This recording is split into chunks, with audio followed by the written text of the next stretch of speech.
Olá, estamos de volta para mais um bloco do programa Resenha Livre. E hoje, em nossos estúdios, eu recebo o Dr. Douglas Fontes, que é professor do curso de Direito da Unifev, e nós estamos falando hoje sobre a delação premiada.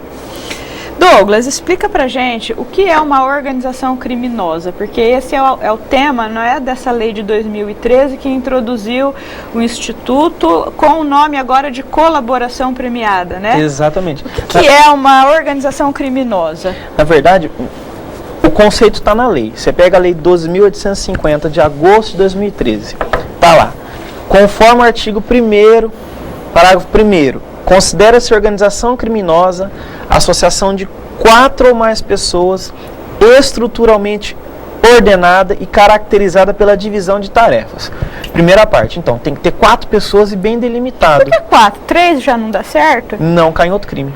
Ah, entendi. Cai em outro crime. Quadrilha não existe mais. Pasmem, né? O pessoal com... Nossa, quadrilha. Não existe mais o crime de quadrilha.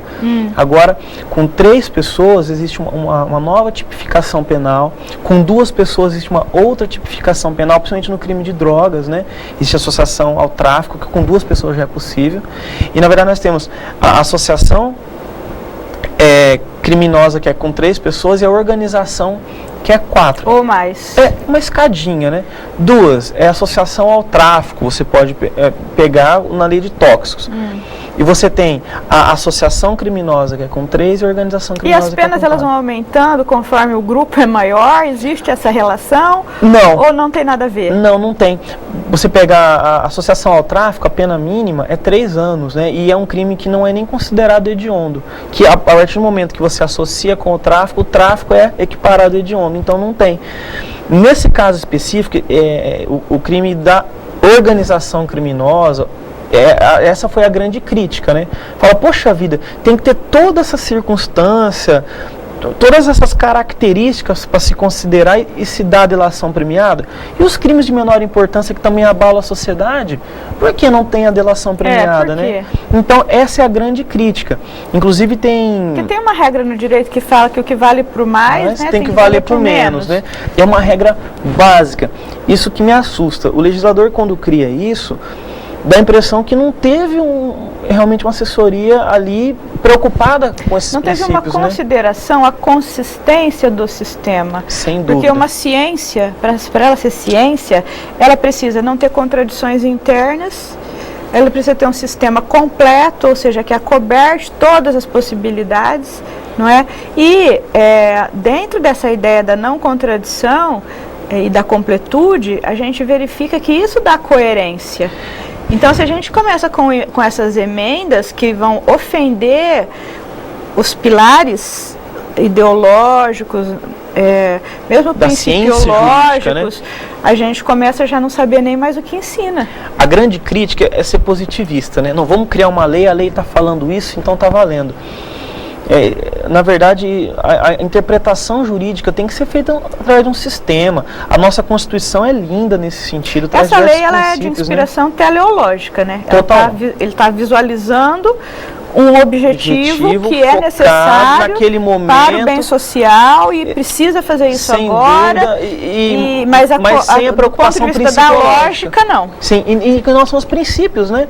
Gente, o artigo 5º da Constituição Federal trouxe a preocupação de dar garantias fundamentais para todos nós e, de repente, os nossos princípios são avacalhados, né? Essa é a minha preocupação. A ideia é ótima, a sociedade está precisando... A doutrina, ela se posiciona em que sentido? Ela predomina em que sentido? Favorável ou contrariamente? Essa nova lei ainda está favorável, mas as críticas com relação a essa reforma.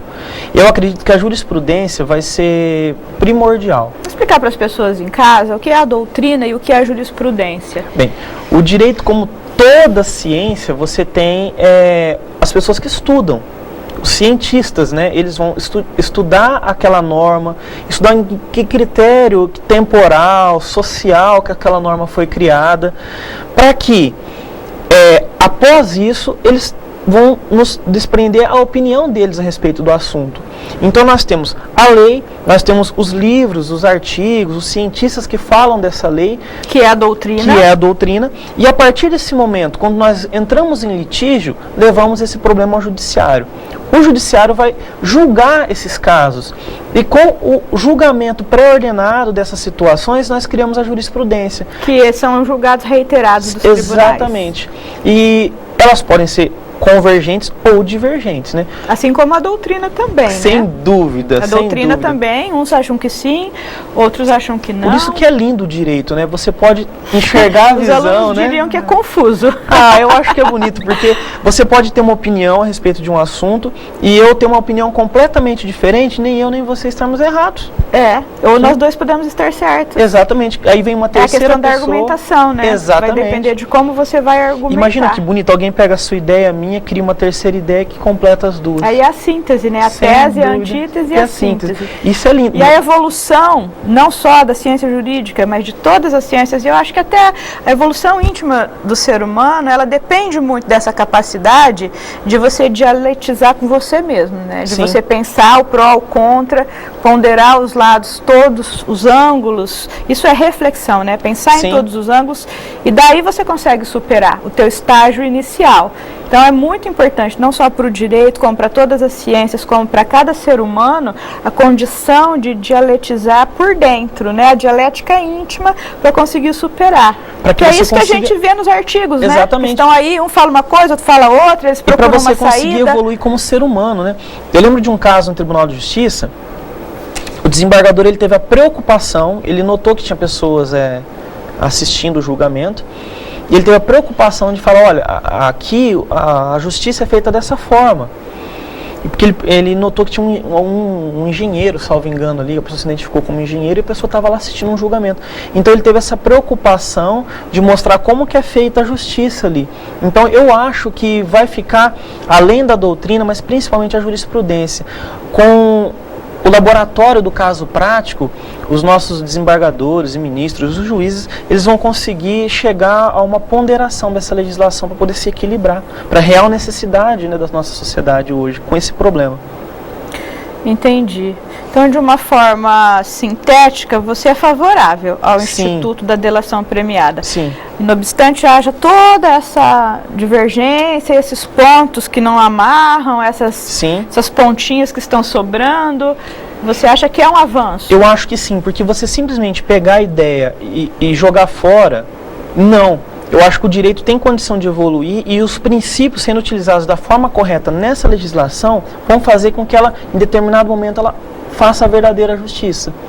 O aplicar o justo, punir quem tem que ser punido e dar a possibilidade daquela pessoa que está arrependida voltar ao nosso meio social e não voltar a delinquir.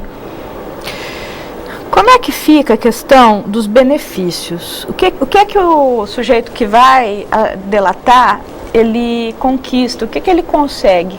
O que o Estado oferece por essa participação? Basicamente, nós vamos ficar quietinhos, a gente não vai falar quem é você, tá? Por enquanto é assim. Teve o início da ação penal, a pessoa pode inclusive não ser denunciada. Ou a pessoa pode ter o perdão judicial. Olha, vai se reconhecer, você é culpado. Mas não tem um negócio que fala da redução de 1/3 a 2/3 da pena? Tem também. Pode ser feito o acordo, me falando assim, olha, na sua pena vai ser reduzida essa porcentagem X. Mas ela pode não ser nem denunciada? Ou aí depende da circunstância? Aí que tá a coisa, ela pode não ser denunciada, até porque o Ministério Público pode entender que ela não deve ser denunciada. Sim, mas então no caso teria que ser acordo feito antes, lá com o delegado. Exatamente. E também aquele critério que a gente estava criticando no pós-condenação. Porque as pessoas, para poder entender, mas qual que é o benefício que ele vai ter depois de ser condenado? Uma pessoa, quando ela é condenada, ela tem que basicamente cumprir um lapso de tempo para que ela saia, por exemplo, do regime fechado para o semiaberto.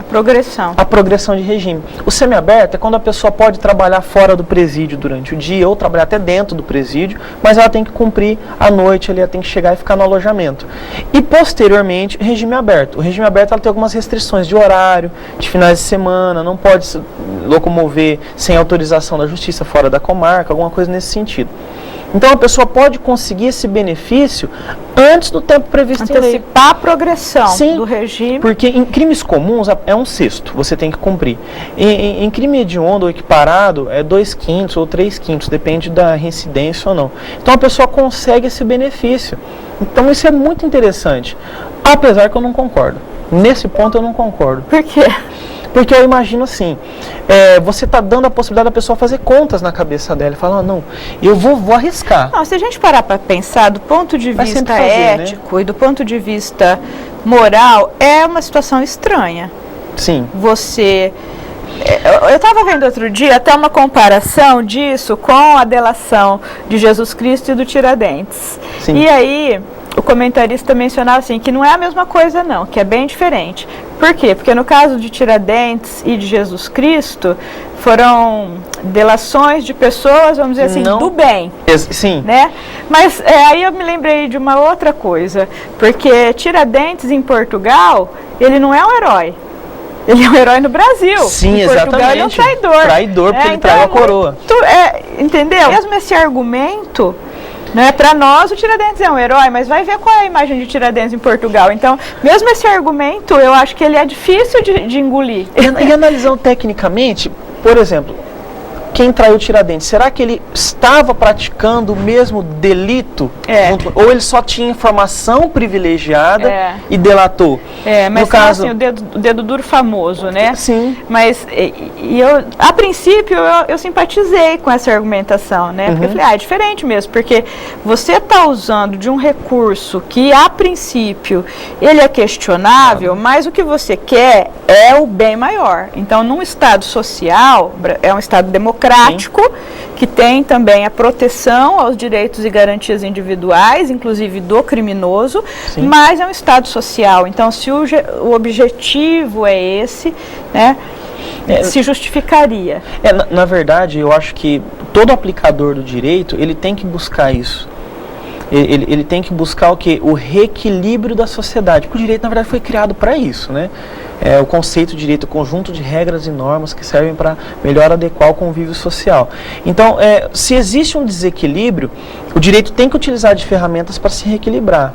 Lógico, sem fugir da moral, da ética, entre qualquer outros princípios. Inclusive utilizando de ciências correlatas, como a psicologia, a sociologia, assim vai. Mas a ideia sendo boa dessa legislação, que nós temos que fazer, lapidar, é um diamante. Vamos lapidar, e esse critério eu acho que é muito importante. Porque a partir do momento que você tem uma ideia que é boa, e você está vendo que ela pode surtir um efeito na sociedade positivo, vamos melhorar, vamos lapidar, vamos limpar essa sujeira que está em volta, né? Qualquer criminoso está sujeito a isso ou tem algum requisito especial para que ele possa ser beneficiado? Qualquer criminoso delator, Delator, sim. Basicamente, ele tem que fazer parte da organização criminosa. Tem que ser os crimes que se enquadram nessa condição de organização criminosa. Mas o juiz, ele, antes de homologar, ele vai observar os critérios. Olha, mas essa informação, dona Nini, não me enquadra realmente que é útil para essa investigação, para a sociedade. Essa informação que você está dando não é primordial. Você não está auxiliando as pessoas que estão investigando descobrirem a verdade absoluta aqui. Então, esse é um dos critérios também. A pessoa... E se a pessoa mentir? Aí que está o grande detalhe. Ela, como réu, ela pode mentir. Nesse critério, se ela está mentindo na posição de réu, ela não pode ser punida.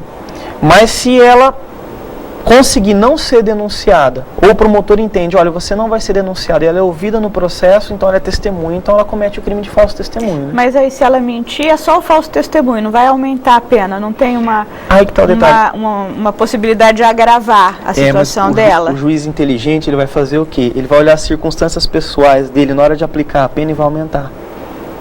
Tanto que tem um magistrado aqui da nossa comarca, muito estudioso por sinal, que ele defende o seguinte, que o réu ele não tem o direito de mentir.